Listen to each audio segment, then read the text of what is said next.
What's up, everyone? Welcome back to another video. Today we're going to do something that has probably been one of my most anticipated videos, which is always my wrap-up videos. I love talking about all the books I've read and getting everyone else's viewpoints on them as well. So without further ado, let's hop right into it. So first and foremost, I'm going to start in no particular order. We're just kind of jump through these here.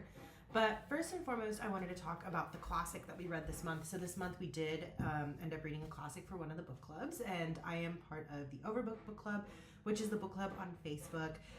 We meet up semi-randomly, but usually it's a Tuesday, Wednesday, or a Sunday. There's a poll that's typically placed for the date as well as the time in which we will discuss our books, and there's always a poll at the beginning of the month to see what book we'll be reading for the following month. So this upcoming July, we will be reading The Husband.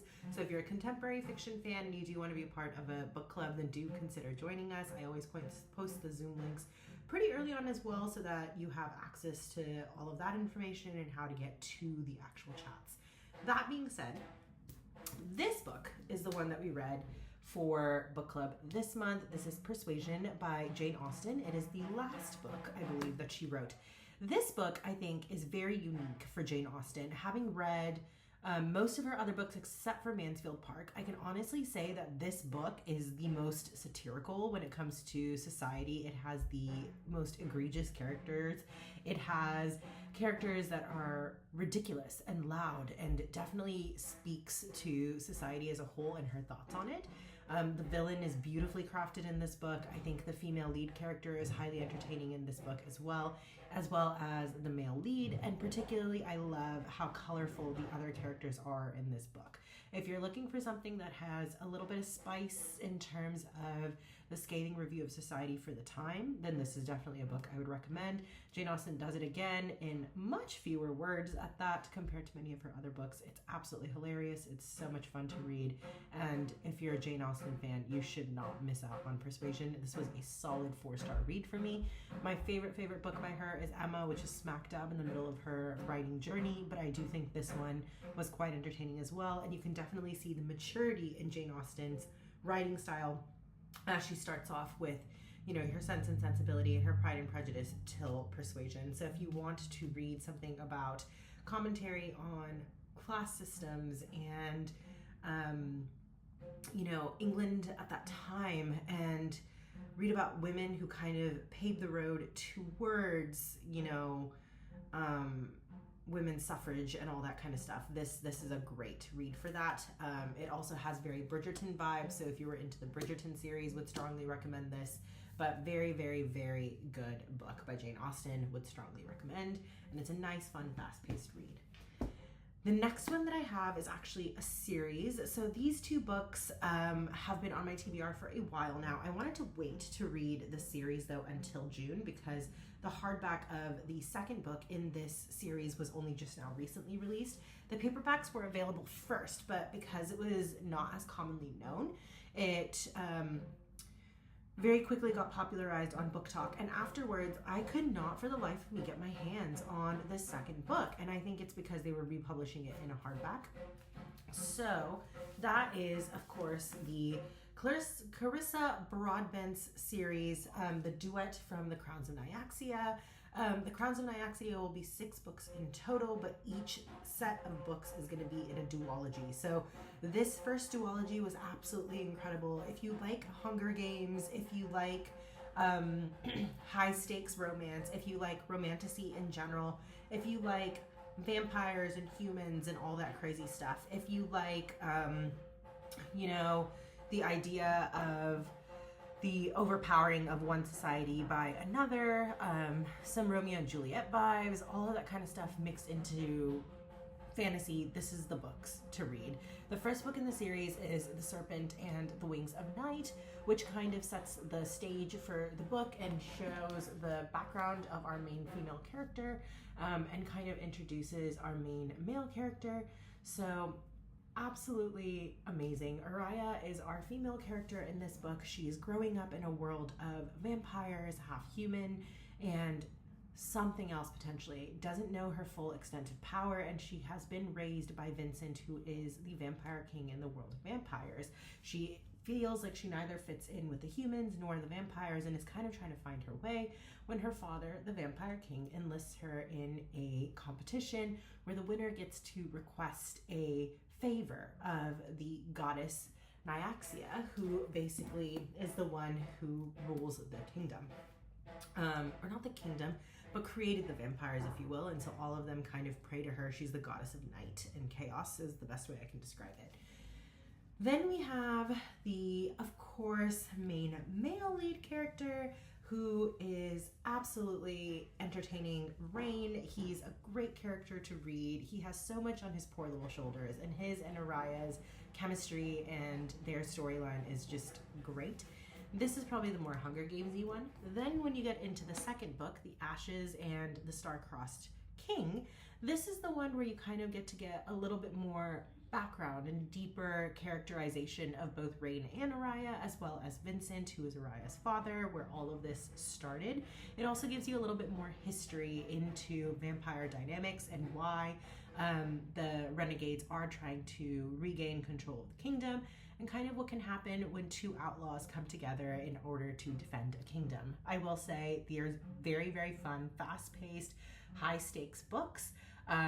Definitely a romantasy series if you liked anything along the realms of Sarah J. Maas, if you like anything in terms of the Crush series, or sorry, not the Crush series, the Crave series, or anything like Twilight, if you enjoyed vampire lore, if you absolutely love Hunger Games, like I mentioned.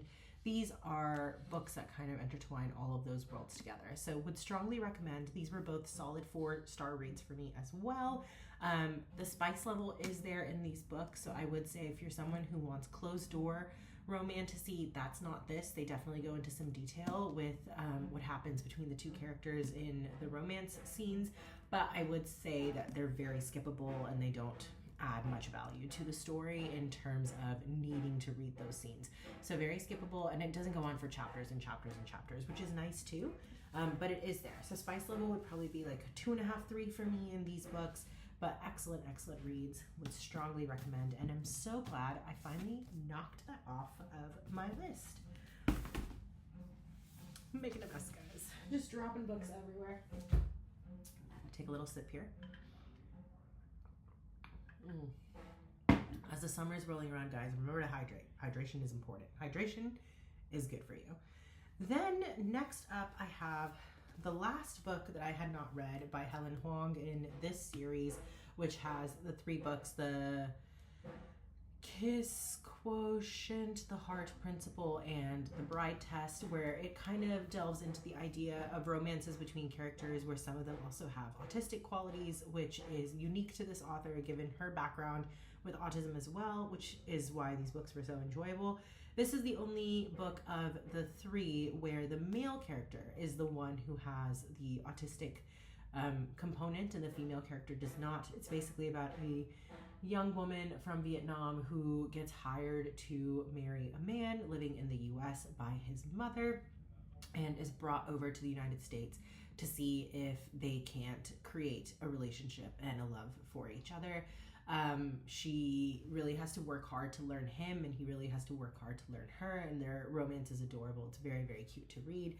I will say, however, that this was probably my least favorite of the 3 books. I wasn't a huge fan of our female protagonist in this book, but I did appreciate her goals to increase her education, her hard work ethic, as well as her respect for elders.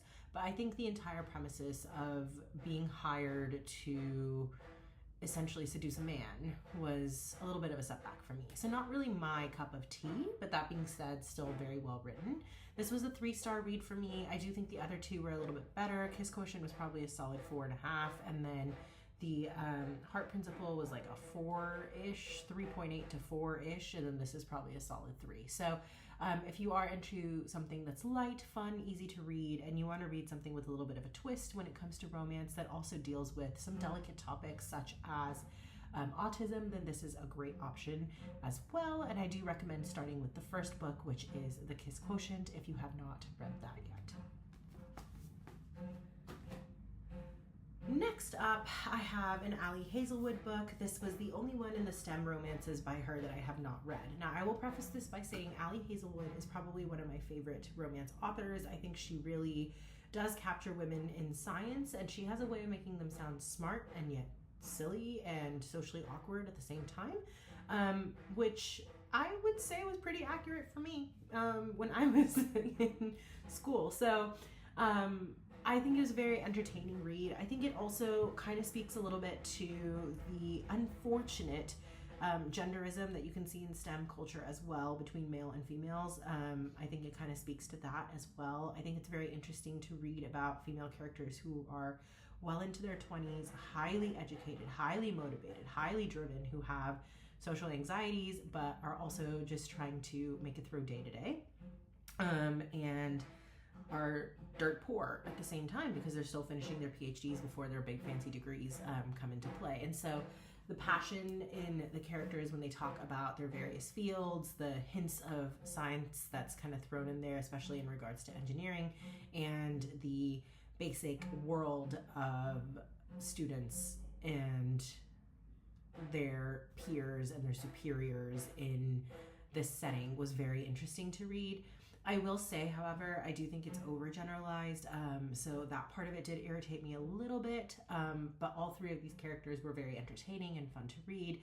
All the girls were a little quirky in their own way, so that was very unique and entertaining as well. But this particular book is actually a combination of 3 stories written from the storylines of 3 female best friends who are finishing their PhDs and have just started their brand new shiny jobs, and they're trying to prove themselves and happen to come across these men that drive them absolutely insane. Mara and Liam are basically forced to live in close proximity, so unwanted roommate type of vibes. And then when you have Sadie and her man, whose name I am forgetting. Give me just a second because it's gonna bother me, guys. What was Eric? Sadie and Eric. And then last but not least, we had Hannah and her man, who was Ian. So you had Sadie and Eric, you have Ian and Hannah, and Mara and Liam. As you can probably tell, Mara and Liam's story was the cutest one for me personally.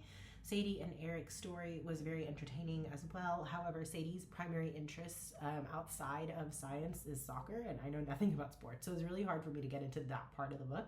But they really had a great first date, one night stand vibe, and then things go south, and they're forced in close proximity in an elevator. So second chance, I guess, is the best way to describe that one. And then Ian and Hannah are kind of very unique characters too, where it's like they had a chance and then they didn't pursue it, and they don't see each other for a while, and then she thinks he betrays her, and then she's stuck in the middle of an ice storm, and he's the one that comes to rescue her. So I don't even know how to categorize that one, but that one was also very cute and fun to read. Overall, I would say great read, super, super fun, easy, fast-paced, solid 4-star read for me. The other Ali Hazelwood books that have come out in the STEM romances include Love Theoretically, Love on the Brain, The Love Hypothesis, which is a fan favorite and was very celebrated when it was first released, and then now her most recent one is Not in Love. So I'm currently working my way through Not in Love, which you'll see in my July TBR selections, but I will say Love Theoretically and Love Hypotheses were absolutely wonderful. Love Hypothesis was a solid 5-star for me. Love Theoretically was like 4.5. Love on the Brain was a little too much like Love Hypothesis, so that was more of like a 4-star read for me, and then this is a solid 4-star as well. But overall, pretty much anything she puts out, I read. She has also done 2 other books that are completely STEM adjacent, which one is a young adult book called Checkmate, which I have yet to read, but I do have on my shelf. You can probably see it right there in that stack, actually. And then I also have Bride by Ali Hazelwood, which is over here on the vampire shelf. That one will probably be read in October because it's more supernatural.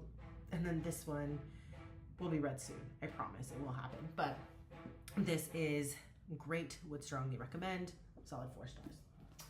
And then we have According to a Source. So for anyone who loves Devil Wears Prada, you will love this book. This book is basically Devil Wears Prada, but in newspaper form. Another fun fact is that the woman who actually wrote this book has her history and background in writing about celebrities as well. So it was really nice to hear her exclusive interview. But essentially the storyline for this is that our main character, Ella, who goes by Bella whenever she's out and about in Hollywood society, if you will, is a reporter for The Life, which is one of the most glam magazines that talks about all of the celebrity gossip. And so her job is to basically pick up any celebrity gossip and write about it. Now, obviously, we all know that when you say too much and you open your mouth at the wrong time, it can definitely get you in trouble. And the higher you climb up the food chain in terms of your job, the higher chance you're burning bridges to get there. So the company that she's working for, The Life, happens to be one of those that doesn't always have the most flattering things to say about celebrities. And she has friends who are very closely associated with celebrities who eventually may become celebrities themselves. And now she has to figure out the balance of how to write a story without having them thrown under the bus. She also has a boyfriend in this book who she's absolutely in love with. They share an apartment. She thinks he's going to propose, and then all of a sudden things happen. So I will say that if you enjoyed The Devil Wears Prada, this is a really fun, fast-paced read. I gave this a solid 3.5 stars. I did think parts of it were dragged out, but I do think Ella's character as a whole and the female relationships in this book between her, her two best friends, as well as her boss, her original boss, before the new evil boss walks into the company for the restructure and the point system that's discussed in this book, are very entertaining to read. And I really do feel the women empowerment in this book as well, outside of all the crazy Hollywood gossip that happens. But if you want something fun, fast-paced, and enjoyable, this is a great book to read. This book we actually read for the other book club that I'm a part of, Paper and Glam. They also meet once a month. It's an online group, and if you were interested in joining that book club, they are primarily focused through community, and I don't know if they still have their Patreon page running or not, but Lisa Marie Landreth is a wonderful woman who started this book club, and has been an absolute pleasure being in this group and watching the group grow, and I can't have enough good things to say about these lovely group of ladies. But we do a variety of books. So we do nonfiction, fiction, memoirs, thrillers, young adult, all kinds of books throughout the year. And so it's always a great read, and it definitely gets you out of your comfort zone. So if that's something that would interest you, then definitely look into that. But yes, this one was according to a source for the month of June, and I have to say it was highly entertaining, highly enjoyable, highly glamorous. And if you like Devil Wears Prada, you will like this book. Did I rate it? 4 stars. I rated that 4 stars. Nothing quite hitting a 5 just yet. Then we have Daisy Hates the Great Undoing. Now, Daisy Hates to me has always been the better book than Magnolia Parks, and it always makes me so depressed that the Daisy Hates books are shorter than the Magnolia Parks books. Like, the Magnolia Parks books are like yay thick, and then the Daisy Hates books are like much thinner. So you don't get as much of Christian and Daisy as you would want. This book is also very Julian heavy, and it's Julian and Magnolia heavy. Very focused on a lot of the events that happened in book 3 of book 3 of the series, which is the Magnolia Parks Long Way Home. And so it was entertaining to read. It was really fun. I loved the Daisy and Christian parts. Like, absolutely adore the Daisy and Christian parts. I love Julian as a whole. Like, I think he's a phenomenal character, and I'm obsessed with him. Magnolia, not so much. So I did not appreciate that Magnolia and BJ and all of them were so apparent in this book, but I do think I really enjoyed the dynamics between Daisy and all of the drama going on with her, as well as Christian and his family, and then the whole thing with what was going on with her and Tiller. So it's great. It's a great book. This was a 4.5 stars for me. Daisy Hates, the first book, is a 5-star, hardcore 5-star for me. Magnolia Parks, the first book, was a 3-star for me. Long Way Home was a 4-star for me. So Daisy Hates is still holding the candle, but this one is so similar in events that occurred to the third book in the series that it was a little bit challenging to give it a solid 5-star read. But I have heard that the next book, the last book in the BJ Magnolia series, which is Into the Dark, has been very, very crazy. It's a long ride is what I've heard. There's a lot that happens. You really understand Magnolia's character and why she is the way she is. So I am looking forward to reading that one, which will also be talked about in the July TBR. But just wanted to say, loved this book. And if you're looking for that toxic romance and you want to read about fashion and just fun vibes and you want that Gossip Girl storyline, read them. Jessa Hastings does a phenomenal job. Always finds things to get me to underline, and I always have things to say. There's always things that happen in this book where I even have to put sticky notes in the book and say commentary to myself, because I'm just like, really? Like, let me read one. Pretty sure. Like, this is, it's just so beautiful. So I basically highlighted this whole page, right? Because of what was going on. And what I wrote is, what must it feel like to have a love like this? Someone you just can't walk away from. Someone who is your whole world, vanishes, you survive, and then they waltz back in. How does one survive that? How many true loves does one person get? And I think, like, that's the thing. It's like, she makes me question relationships. I would never wish any of these relationships on any other human being on the planet, but I think the way she writes about them, it really makes you think about human emotions and human perspectives and human relationships, and she's a master at it. And she's not even telling you anything crazy going on until like certain points in the book. For the most part, you're just floating along day-to-day life of a celebrity princess, basically. But it's very, very fun read. Daisy Hates, I think I like a little bit more, because I like the fact that they're the gang lords, basically, and there's always something crazy going on in their books. But loved this book, just not quite as much as the first Daisy Hates. So solid 4.5 for me, would definitely recommend. And I think in terms of the series, if you want something that's dramatic, ridiculous, and just fun to read with a lot of fashion, Magnolia Parks is your book. The other thing is, I will say, there's a lot of things that are discussed in Magnolia Parks, like trigger warnings in terms of, relationships, sex, drugs, all that kind of stuff, but nothing is said explicitly, which I really appreciate. It's actually very closed doors, and that's kind of nice.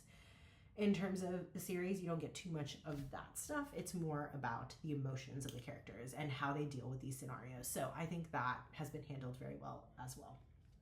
Then, for those that don't know, Kevin Kwan wrote the Crazy Rich Asians series, and that is one of my favorite series of all time. Solid 5-star read for me. Love that series. I think it talks so much about society. I really love the way that the rich are portrayed in that book versus the common man, if you will, the educated common one as well, like the middle class versus the true highly rich or whatever. And the way these characters are developed, and the way that Kevin Kwan kind of speaks to overindulging in luxury, if you will, and its negative impact. I think he does a brilliant job of doing it. And I think there's a very interesting way in some of the characters being grounded in this world that they live in, where you can walk outside and buy a plane, or have like 17 properties around the world. Like, those type of characters being grounded versus the ones who are not grounded. And then the relationship between Chinese elders and, younger generation population, as well as the outsiders who are clawing their way in, whether it's someone who's just looking for a fast fix, whether it's someone who's new money versus old money, or whether it's someone who just happened to fall in love with this man, and that's that. So it was really fun to read his other books. That being said, he recently released a new book called Lies and Weddings. So Lies and Weddings, I think, was just as fun to read as Crazy Rich Asians. It didn't have the same hit that Crazy Rich Asians had for me, but I think this one was also really nice just because it has a different perspective to speak on. So Crazy Rich Asians was very much about, heritage and old money and what it means to bring a stranger into that world where you have an entire legacy that's already been pre-planned for you.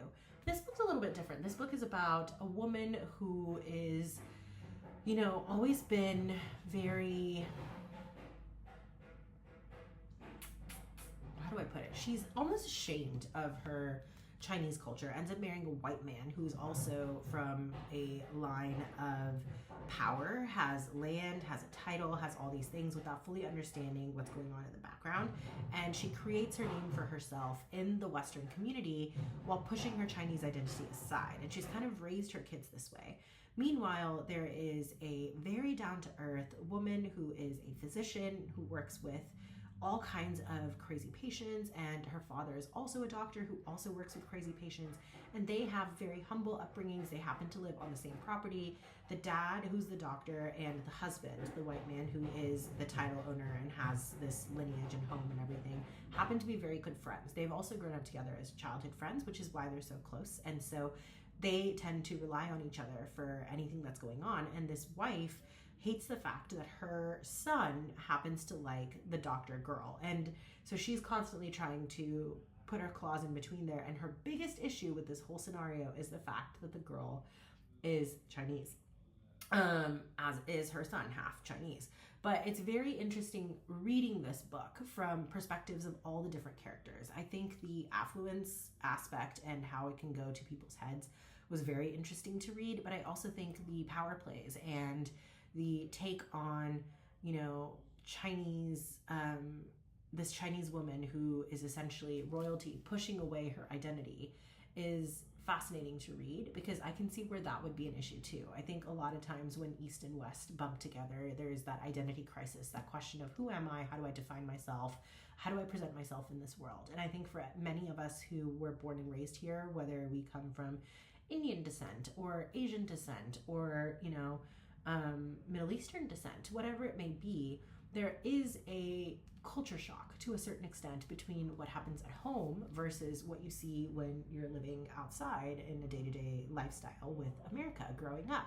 And I think that blend of East and West can be very hard to achieve. I am very thankful for my upbringing. I'm very thankful for my family. I am very, very proud of my heritage and my background.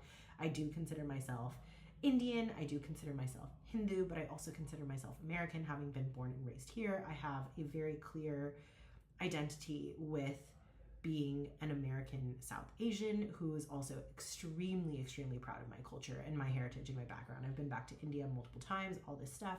So this book was very fascinating to me from that perspective. I particularly enjoyed the mother character in this book and her kind of background and her story and how she is the way she is and why she is the way she is and how her children have endured that and kind of come out of that in their own way and their own experiences. And so just altogether, I think it was a very, very fun read with still having commentary on that social classism and the different things that people face in this community. So I do think Kevin Kwan did it again. I think it can be a little inflammatory at certain points of the book, but overall, very fun read. It's entertaining, it's fast-paced, there's a lot of glam, glitz, there's a lot of name drops. So if you're into designers, fashions, things like that, it's very fun to read. It moves from location to location to location, so you literally start in Hawaii, then you're in Morocco, then you're in London, then you're in LA. So you're traveling the world in this book, so that's fun too, and he really characterizes the different locations that you're in. So I think very, very well done book. Would definitely recommend. But I will say for me personally, still a 4.5 read, and I do think I still prefer Crazy Rich Asians. But very, very fun read. There's a lot to delve into with this book, and I would eventually love to have this in one of my book clubs as well, just to see what other people's thoughts are on it as well. Anyways, moving on. Next up, we have The Paradise Problem by Christina Lauren. I absolutely love Christina Lauren, another one of my favorite romance authors. She just does books well. They're like literal eclairs that you can eat in like a gulp and you're done. They take no time to read because they're so fast-paced and they're so fun, and this one was no different. This one is a fake marriage situation where a rich man is basically being forced to go to his baby sister's wedding with his wife, as he has told his family. But while he is married to this woman for the past 3 years, nobody knows about it. And there is a clause in his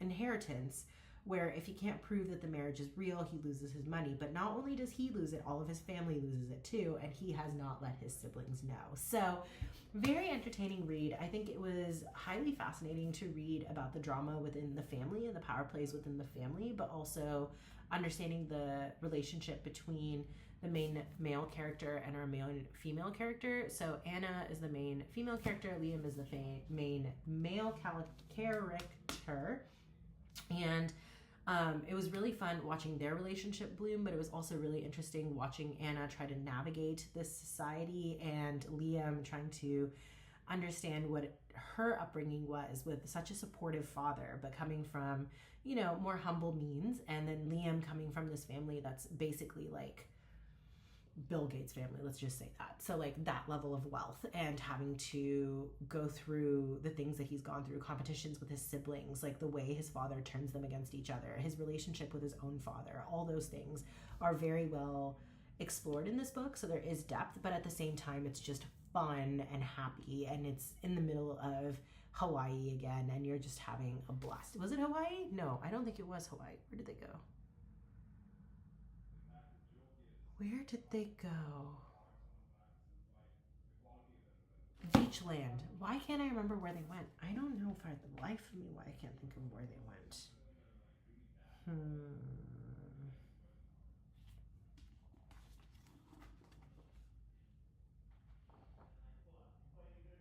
No, I want to say it was Hawaii, but I could be going completely insane. Either way, it was a very beautiful setting, beaches everywhere, like just fun vibes. And I think if you love travel and you love romance and you love something cray-cray and fun and also has some commentary on there that makes you just think about family relationships and family dynamics, this is the book for you.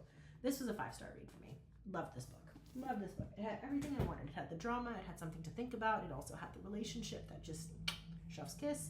Loved it. Now these next 3 books,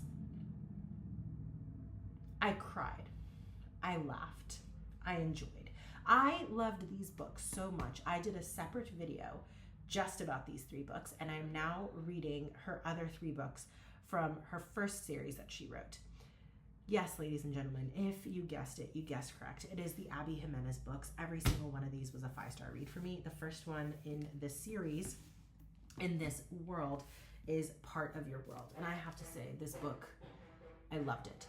Older woman who is also a physician, comes from, again, that wealthy family title and has a lot of expectations on her shoulder, meets a man from a completely different part of town, carpenter vibes, small town vibes, and they meet, they click, they fall in love, and she has to figure out how to manage the expectations that people have of her, continue her passion for emergency medicine, and pursue her career while also standing up for herself and holding hands with the man who supports her and loves her. So loved this book, made me feel all the things, everything you can think of. I felt it.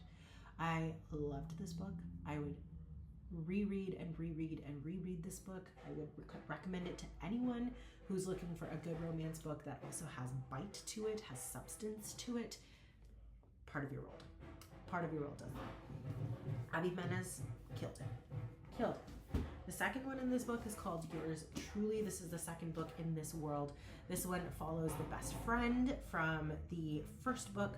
She has a lot of trust issues, going through a lot, going through a terrible divorce, but is also now up to be the chief of emergency at her hospital. Hard worker, is also dealing with a brother who's very ill, who has severe kidney disease, and is just having the life sucked out of him as he watches his life fly by and doesn't know how to navigate it.